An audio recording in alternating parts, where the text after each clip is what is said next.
Which is better, the Samsung Galaxy A21 or the Samsung Galaxy A51? Well, in this video, we're gonna find out.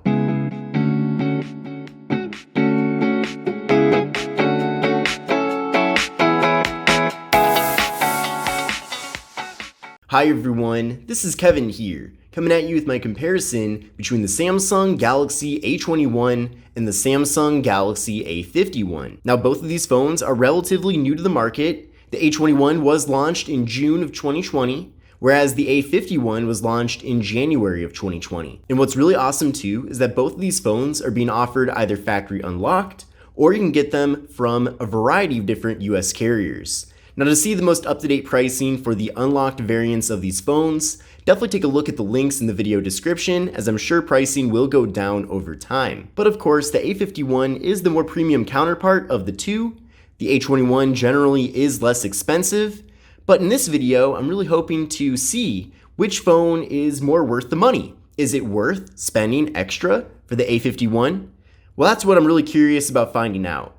Now, the first thing that we're going to talk about are the displays. Now, both phones feature 6.5-inch displays, so they are very large in size. You can see here they are side by side, and the displays, despite being the same size, don't necessarily mean that the phones are the same size. The A21 is the larger device of the two, and it really seems like the bigger size of the phone is all due to bigger bezels all around. The bezels on the sides and top are bigger, and the bezel on the bottom is bigger as well. So you are definitely getting a more slimmed down profile here with the A51, and the device does look and feel a lot more premium. Now, as far as the display technology goes, there's a big difference when it comes to that as well. So with the Samsung Galaxy A21, we're getting an IPS LCD display, whereas we're getting a Super AMOLED display with the A51. I do have the brightness set to 100% on both phones, and you can probably see already, just through the camera here, how much brighter the display is with the A51, and it seriously is a way better display, no doubt about that. In fact, with the A21, we're getting a 720p display. Things do look decently crisp and clear, but with the A51, things are dramatically better. So we are getting 1080p here. This looks really awesome. And the A21 does feature a PPI of 270, compared to a PPI of 405 with the A51. And both phones do feature a 20:9 aspect ratio. Now, up top here, both devices do feature hole punches for the front-facing cameras, but the hole for the A21 is certainly a lot bigger than that of the A51, and it's situated off to the left side of the device versus the center with the A51. Now, I personally prefer the way it is with the A51, not only because it is smaller in general, but also because it's centered. It's way less intrusive compared to the A21, and I definitely do prefer this form factor. Now, up top here with the A21, we're getting a 13 megapixel front-facing camera compared to a 32 megapixel front-facing camera with the A51. Another difference between these two devices is the amount of internal storage that we're getting. So with the A21, we're getting 32 gigabytes of internal storage, and with the A51, we're getting 128 gigabytes. So we're getting 4 times the amount of internal storage with the A51 compared to the A21. Now, both phones do offer microSD card expansion, and that will definitely come in handy with the A21. But still, nothing beats having the good old-fashioned built-in internal storage. So I'm really glad that we are getting that here with the A51. Now, neither of these two phones feature wireless charging, but they do both feature fingerprint sensors. So we'll give it a try first with the A21. So that was pretty fast there, very accurate. And then with the A51, the fingerprint sensor is actually built into the display. So that's very fast too, but the A21 does have a faster fingerprint sensor in general. But at the same time, it's not like it's bad or anything with the A51. Now, both phones do also feature Face Unlock, which is really nice. Really glad to see that, as that's kind of rare nowadays with budget Android smartphones. Now, on the back of both phones, we have the camera modules. Both devices do feature quad camera setups, but things are a little bit different. So with the A21, we are getting more of a beam pod format compared to a rectangular camera module with the A51. Now with the A21, we're getting a 16 megapixel main camera, an 8 megapixel ultra wide angle camera, a 2 megapixel depth sensing camera, and a 2 megapixel macro camera. compared to the A51, where we're getting a 48 megapixel main camera, a 12 megapixel ultra wide angle camera, a 5 megapixel depth sensing camera, and a 5 megapixel macro camera. So in general, expect to get better photo and video quality with the A51 compared to the A21. Here's how things look through the viewfinders on both devices through the main cameras. Now we can also switch over to the front-facing cameras here, and here's how things look. I actually have beauty mode on, I believe, so I'm going to turn that off on the A51. Beauty mode is off. Okay, that's how I actually look. But yeah, definitely we're getting way better front-facing photo and video quality with the A51 compared to the A21. It is going to be a dramatic, noticeable improvement. And then taking a look at the ultra-wide cameras in both phones, you can see that they both fit about the same amount of content in the frame, maybe a little bit more with the A51, but also photos are going to look way better with the ultra-wide with the A51.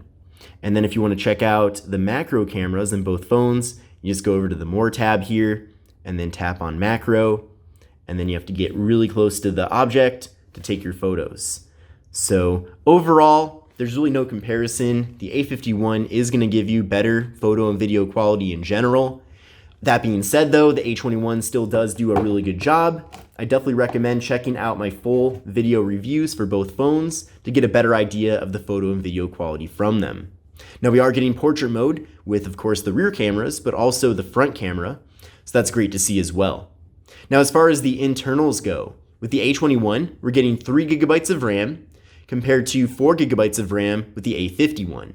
Now there are some other variants of the A51 that feature 6, but it seems like most people buy the 4 gigabyte variant of the phone. And then as far as the processors go, there are some differences as well. So the A21 features the MediaTek Helio P35, whereas with the A51, we're getting the Samsung Exynos 9611. Now I did run a benchmark test here with both phones, and I will show you the score from that right now. But overall, the A51 is much faster of a phone.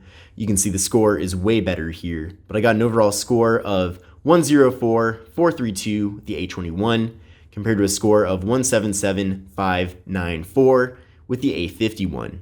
Now stay tuned to later on in the video as I will do a side-by-side speed test comparison with these two phones. Now there are some differences when it comes to video recording with these two devices. So the A21 features 1080p as the resolution, and the A51 can actually take 4K video. So that's really cool, and definitely a nice bonus there with the A51. And I would say in general, the A51 is way better when it comes to taking video with the quality in general. And another cool thing I like a lot about the A51 is that it has a very good microphone inside as well. In fact, for a while now, until I switched over to the Galaxy S10, which I'm using to record this video, I was actually using my A51 earlier this year to record quite a few of my videos, and the results were actually really good. No one even noticed that I was using the A51. And when I'm saying that, I mean like not in a bad way. People are actually saying how good the video quality looked, and then when I mentioned to them that I used the A51 to record the video, they were really surprised. Now both devices feature beefy 4,000 milliamp hour internal batteries with 15 watt fast charging, so that is really awesome. And both phones feature Android 10 with Samsung's One UI 2.0 skin. So you are getting a very similar software experience here with the phones. And in general, the user experience here is very similar to a variety of other Samsung smartphones as well. Now, taking a closer look at the hardware here, I already talked a lot about the front panels on the two devices. Definitely with the A51, it is the better looking phone of the two. You can see how much smaller that bottom bezel is compared to the A21. And then overall, it's just better. It's a better display. I mean, a way better display, that's for sure. So I like that a lot. Now taking a look at the left side of the two phones, they both feature a slot for the micro SD card and SIM card. And then you can see that it is an all plastic build with both devices. We have this material on the back of the A51 that Samsung calls Glastic, but it's really just plastic. It's like a high quality plastic. But that's fine, especially when most people are going to be using a case with their phones anyway. Then flipping over to the right side of the two phones, they both have the volume button and power button. Then on the top, they both have the noise canceling microphone. And then on the bottom, they both have the speaker, USB-C port for charging and data transfer, microphone, and 3.5mm headphone jack. And then taking a look at the back, I already talked about the differences when it comes to the camera modules. But you can see with the A21, we do have the fingerprint sensor, and then we have the Samsung logos in both phones. Now this color that the A21 is in is a pretty awesome piano black look. And then this particular color of the A51 is called Prism Crush Blue. So I think it looks really cool as well. It has kind of a neat design on it, and it also has a bit of a rainbow tint. But let's now do a speed test comparison between these two phones. So we're gonna start by pulling up the camera apps on both.